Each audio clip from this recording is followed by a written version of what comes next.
Cette histoire se déroule dans le département de l'Ain, à Pont-d'Ain, un village de 2800 habitants près de Bourg-en-Bresse. Célèbre dans le monde entier pour son parcours de pêche de première catégorie, voilà pour le décor. Et à Pont-d'Ain, je vous emmène chez les Viré, Patricia et Jean-François. Ils viennent de se marier, Patricia a déjà 2 enfants qui vivent avec eux. Jean-Pierre qui a 12 ans et Jérémy qui en a 3. Pauvre gamin. Le 28 juin 1996, Patricia et Jean-François, qui sont assez fêtards, et l'un et l'autre, décident de se faire une petite sortie. Et comme d'habitude, ils demandent à Jean-Pierre de s'occuper de son petit frère. « Écoute chérie, tu restes avec Jérémy, hein, vous sortez pas de la maison. Tu veux bien lui donner à manger, hein, mon piquet? Nous, on va boire un verre à Bourg-en-Bresse, on rentrera pas tard. » « D'accord, maman. » Les parents partent vers 7h30. Jean-Pierre donne le repas au petit Jérémy, et puis il le couche, et lui il attend. Il attend qu'il rentre. 10h30, coup de téléphone. Allô chérie? Oui, c'est maman. Écoute, on est à Bourg-en-Bresse, ça va être un peu plus long que prévu. On a un petit contretemps. Mais t'inquiète pas, hein, on rentre un peu plus tard. Ok maman, bonne soirée alors. Jean-Pierre les connaît, hein, les petits contretemps de sa mère. La picole.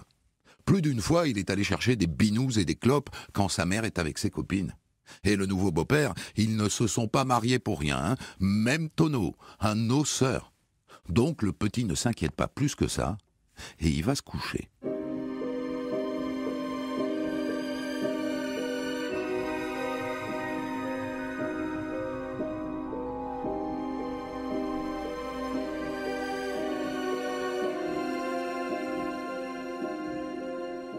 Le lendemain matin, Jean-Pierre voit débarquer son petit frère dans sa chambre. « Elle est où, maman? Je veux maman. »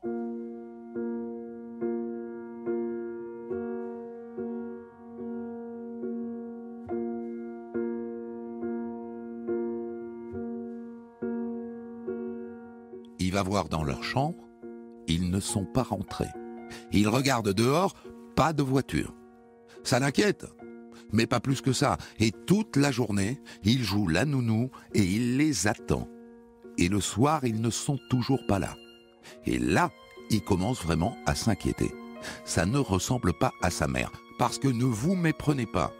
Patricia est une bringueuse, mais ça n'est pas une mauvaise mère, du tout.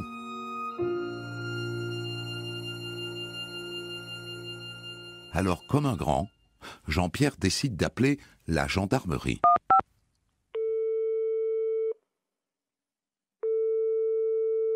Gendarmerie de Pont-d'Ain, bonsoir. Que puis-je faire pour vous?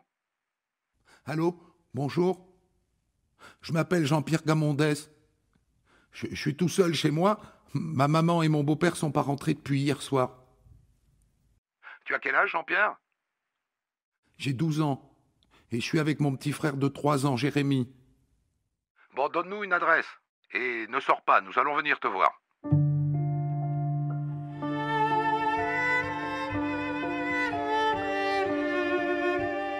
Les gendarmes trouvent le petit en larmes. 12 ans. Tout seul depuis plus de 24 heures avec son petit frère de 3 ans.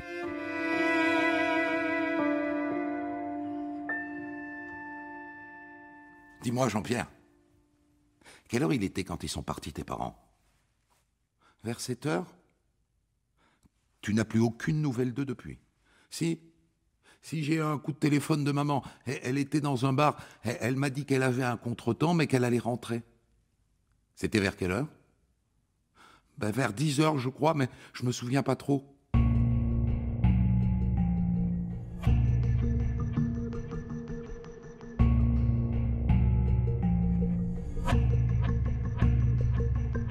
Les gendarmes, c'est naturel, pensent tout de suite à un accident de voiture. Alors ils se rencardent à l'hôpital, à la morgue, rien. Donc il faut chercher via France Télécom d'où venait ce coup de fil, de quel bar, puisque le gamin dit que la mère l'a appelé d'un bar. On est en 1996, mais ça ne prend pas longtemps. Le coup de fil venait du Bentley, un bar de Bourg-en-Bresse. Europe 1, on de la raconte. Quelque chose qui est bien clair depuis le début de cette enquête. Ces gens-là ne sont pas des mauvais parents. Les gendarmes interrogent leurs amis. Que Patricia ait abandonné ses enfants ? C'est impossible. Vous entendez ? C'est impossible.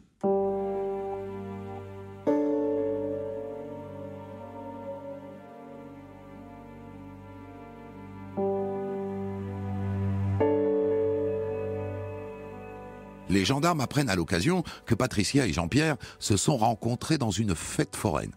Et d'après ce que disent les copains, ça a été le coup de foudre. 2 mois après, ils étaient mariés. Et depuis, il semble que ça allait bien. Personne ne les a jamais vus se disputer.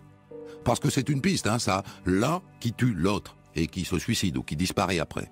Pour l'instant, on ne peut pas l'exclure à 100%, mais selon les premiers éléments, il n'y a pas de contexte.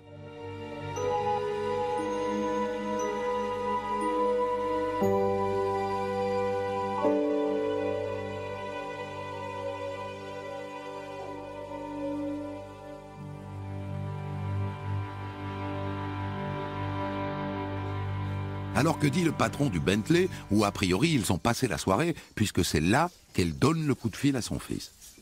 Les gendarmes lui montrent la photo des 2 disparus. La dame là, je la reconnais là. Le monsieur aussi, Ils étaient au Bentley pas plus tard que la semaine dernière, tous les 2 ensemble. Il y a eu un souci avec eux. Je sais pas moi, des menaces, de la violence. Ah non, rien. Je vois rien vous dire en fait. Ils étaient normaux. Bien.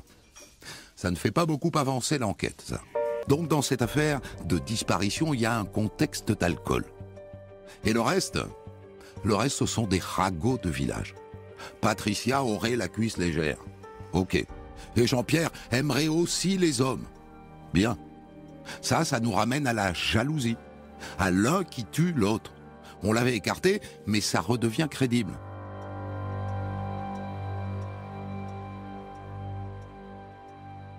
Et ça le redevient carrément quand une des ex de Jean-François va s'épandre chez les gendarmes. Moi je peux vous dire que Jean-François, c'est un type violent. Des coups il m'en a mis pas mal quand on sortait ensemble. Et quand il a picolé, il pique de ses colères noires. Le pire, je vais vous dire, c'est qu'une fois, il a essayé de m'étrangler. Je l'ai échappé belle, Mais il y a encore mieux que ça. Jean-François, il a un casier judiciaire de compétition. Violence physique, arnaque aux assurances et vol de voiture. Et là, ça ouvre le champ d'une carambouille qui a mal tourné. Jean-Pierre et Jérémy sont placés à la maison de l'enfance de Bourg-en-Bresse. C'est bouleversant ce qui leur arrive. 2 petits gamins comme ça qui se retrouvent tout seuls. Les éducatrices racontent que tous les soirs, le petit Jérémy réclame sa mère. Tous les soirs. Quand est-ce qu'elle revient, maman ? Il est possible que la détresse de ces 2 enfants ait donné du cœur aux gendarmes au moment où leur enquête est un peu plantée. Car elle est plantée.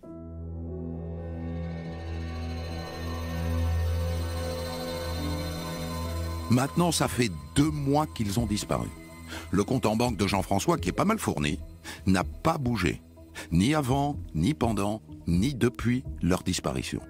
En vérité, depuis 2 mois, ils n'ont donné aucun signe de vie. Aucun. Et là, les gendarmes décident de se tourner vers les médias. Car pour l'instant, l'affaire n'est pas sortie dans la presse. Eh bien, elle va sortir.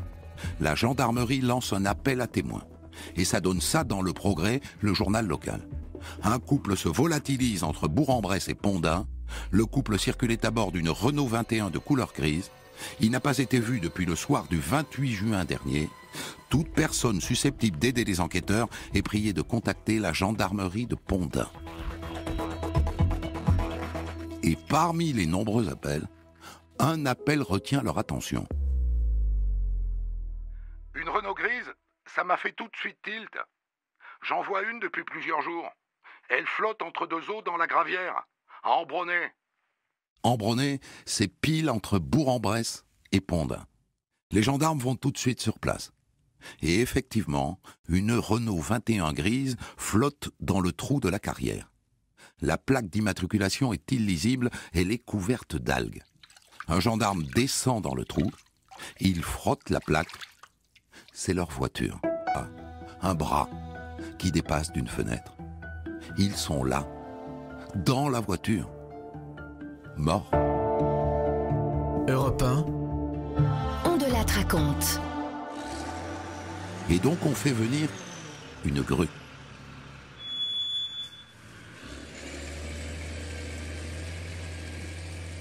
Vous me remontez la voiture avec un minimum de dégâts. Hein. Il faut absolument préserver le maximum d'indices. Ok ? C'est parti.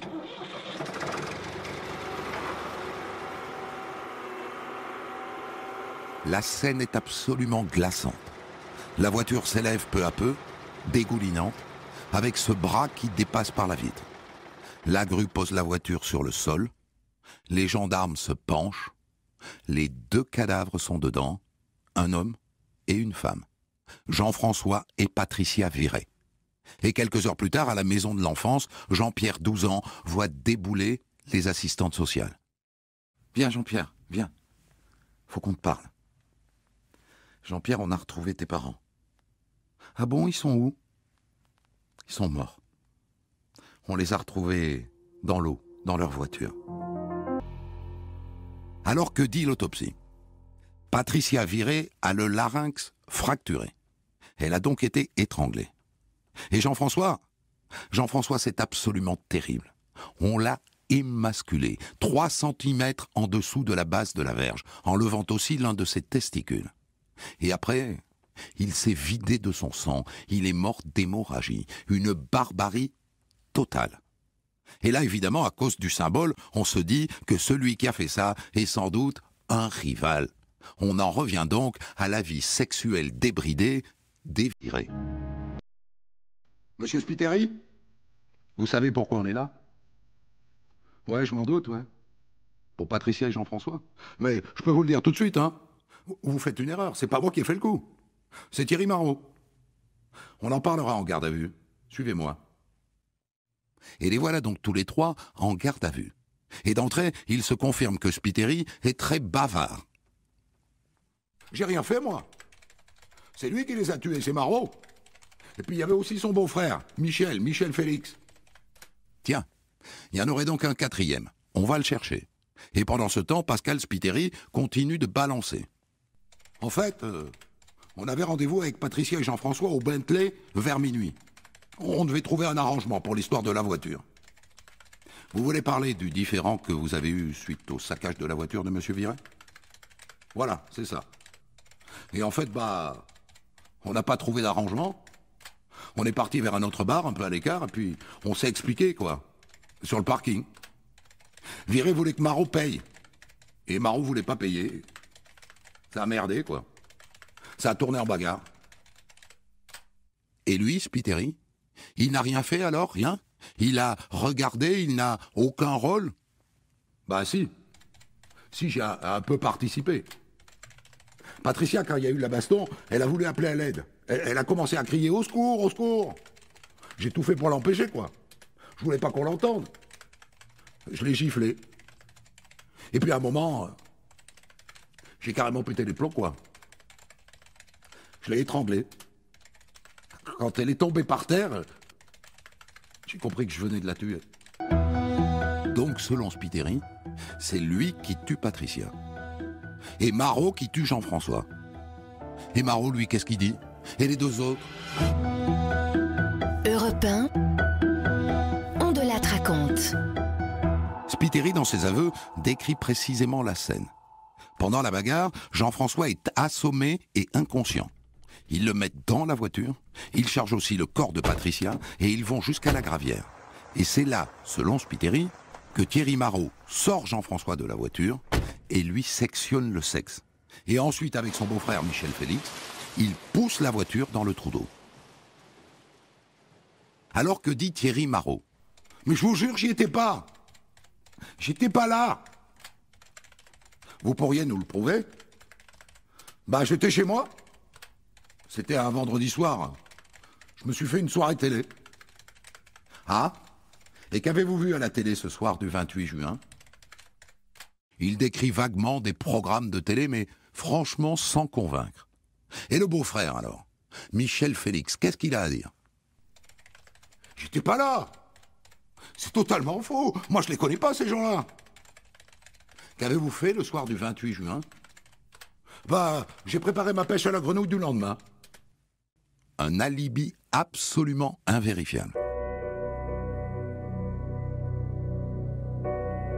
Et le quatrième alors, Pribanic, quelle est sa version? Intéressant, il confirme mot pour mot les accusations de Spiteri. C'est Spiteri qui étrangle Patricia et c'est Thierry Marot qui émascule Jean-François. À la fin des gardes à vue, le juge décide de les mettre tous les quatre en examen.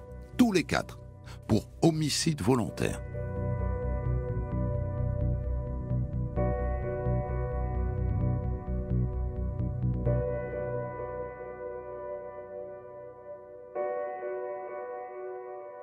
Et on va donc les retrouver, tous les quatre, sur les bancs de la cour d'assises. Même si juste avant le procès, Pascal Spiteri se rétracte. J'y étais pas, monsieur le juge. C'est pas moi qui ai étranglé Patricia, j'étais pas à la gravière, j'ai rien vu. Tout ce que j'ai dit, c'est faux. Donc, tout va se jouer au procès.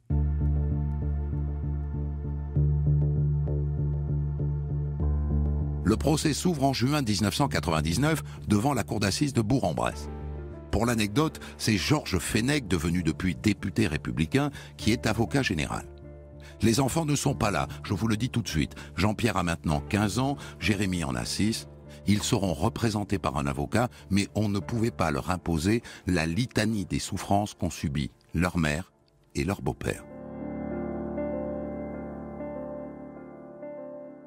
Et c'est l'audition de Bruno Pribanic qui fait basculer le procès. Vous vous souvenez que Pribanic, jusque-là, a confirmé la première version de Spiteri. Et quand on lui demande de raconter au procès, il commence par redire exactement la même chose. Mais le président pointe quelques incohérences dans son récit. Et là, d'un coup, il se rétracte. J'y étais pas. J'étais pas à Bourg-en-Bresse, j'étais pas aux Gravières à Ambronay. Je sais pas ce qui s'est passé. Je sais rien. Embarras de la cour d'assises, parce que dans cette affaire, tout tient dans les témoignages. Il n'y a aucune preuve matérielle, aucune. Il n'y a pas de traces, il n'y a pas d'empreinte, il n'y a pas d'ADN, il n'y a rien. Alors si les accusateurs se rétractent, d'abord Spiteri et maintenant Pribanic, on est à poil. Le président se replie sur le peu de choses concrètes qu'il a dans son dossier, et notamment une écoute téléphonique réalisée sur la ligne fixe de Bruno Pribanic. Le juge la diffuse pendant l'audience. On entend sa femme qui parle à sa sœur. Ah ben Bruno, je l'ai entendu parler. Hein. J'ai pas tout compris parce qu'il faisait pas attention, mais... À mon avis, il est mouillé dans l'assassinat de Viré. Enfin mouillé, je sais pas, mais... C'est sûr qu'il a vu des choses graves. Alors, monsieur Pribanic, vous êtes sûr que vous n'étiez pas sur place le jour du meurtre? Bon, oui, j'y étais. Je reconnais, j'y étais. J'ai menti tout à l'heure. Pribanic fait marche arrière. Mieux que ça, il se met à charger Spiteri. C'est lui qui a tout organisé. C'est lui qui nous a embringués dans cette histoire. Les autres, ils n'étaient pas là. Il n'y avait pas Marot, il n'y avait pas Félix, c'est du flanc tout ça. Depuis le début, ils n'étaient pas là. C'est Spiteri qui les a mis dans le coup pour se blanchir. Mais en vérité, ils n'étaient pas là. Et moi, je suis juste venu après, à la carrière, pour lui donner un coup de main. Mais moi, j'ai rien fait non plus. C'est Spiteri qui les a tués tous les deux. Et là, comment vous dire? Dans la salle, et chez les jurés sans doute, on a l'impression que la vérité vient d'émerger d'un coup. Spiteri étrangle Patricia, son ex. Il émascule Jean-François, son rival. Ça tient debout. Et manifestement, ça a convaincu l'avocat général Fenech parce que dans son réquisitoire, il demande la relaxe pour Marot et pour Félix. C'est très rare, ça. Et il charge Spiteri. Et voilà le verdict. Thierry Marot, acquitté. Michel Félix, acquitté. Pascal Spiteri est condamné à 30 ans de réclusion criminelle avec 20 ans de sûreté. Et Bruno Pribanic est remercié pour sa contribution à l'éclaircissement de l'affaire puisqu'il est acquitté, lui aussi. Et voilà donc la vérité judiciaire de cette affaire. Pascal Spiteri a tué seul et Patricia et Jean-François. par jalousie.